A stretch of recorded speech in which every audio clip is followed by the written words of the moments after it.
If you want to erase part of a line or part of a circle with reference to some object, then you can use trim command. Click on the trim. Now here I want to erase the line inside this circle and I want to erase the circle above this line. So this circle and this line will be my reference object. Then press enter. Then click on the object to be erased. I want to remove this circle and I want to remove this line and then press enter. If you want to erase without reference of any object or you want to erase freehand, then you can use the break command. Click on this modify and click on break. Then select the object from where you want to break. Suppose I want to remove this complete line from this point. Then click on the object. Wherever you click, that will define as the first point.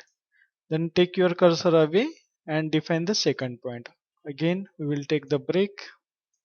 And suppose if you want to break it in between and you don't want to remove the complete object, then click on the object. That will be the first point and give the second point. Using break, you can also erase the part of the circle. Click on modify, give the break, select the circle from where you want to break, then give the second point up to which you want to break it.